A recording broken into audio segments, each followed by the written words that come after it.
2026 मायथाइनि 1 मार्च दिनै 1 तारिख मार्चनि स' दिनै आङो बिजेपि दोलोनिफ्राय आङो रिजाइन होनाय जादों। मा जाहोननि थाखाय रिजाइन होदों नोंथाङा?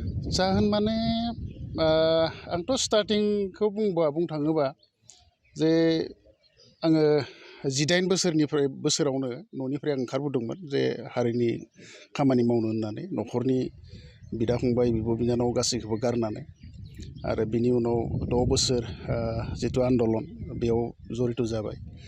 बिनि उनाव बिटिसि सुक्ति जानायनि उनाव जिहेतु मोनसे जोंहा गोदान जोंनिनो दल बिपिएफ बेयाव गठन जाबाय।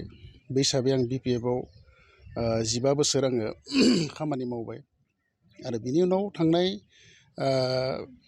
2020 मायथाइयाव आङो बिजेपिआव जइन खालामदोंमोन आरो जइन खालामनानै बे 5 बोसोराव बिजेपिनि थाखाय आं खामानि मावबाय थादोंमोन।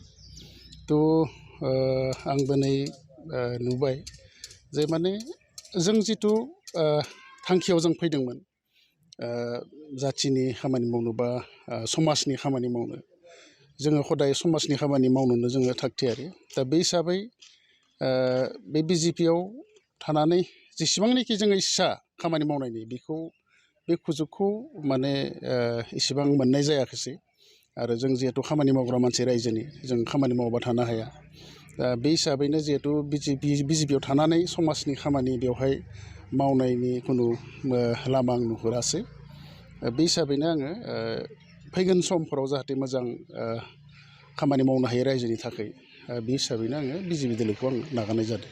दा बिदिथ' नुयो किसु जोंनि बर' लिडारफोर जायफोरानोखि बिजेपिआव दङ किसु आगोलावबो बहुद बिदिनो बिजेपिआव हाबनानै बहुद माने बेनिफ्राय एंगारनाय जों नुनो मोनदों। बिथांमोनाबो बहुद बेफोरबायदि खोथाखौनो बुंदों जे बिजेपि हिसाबै जोंनि बिटिसिआव आरो स्पेसियेलि दा बेयाव जेसेबांनाखि जों हास्थायो लुगैयो खामानि मावनो होनबा जोंनि मानसिफ्राथ' गोसो गुदुं बयबो खामानि मावनो हदाय नागिरो खिन्थु बेखौ स्कपखौ जे माने बारा जों मोना आं बेखौनो बुंनांगोन आरो दा बेबायदि।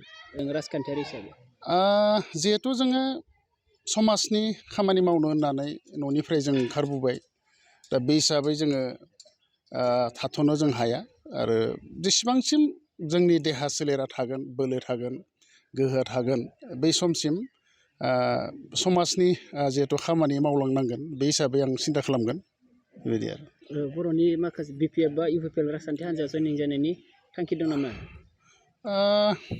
जागोन बियो समाव माबा मोनसे जागोन जायखिजाया खामानि जिहेथु मावनांगोन रायजोनि बेबायदि।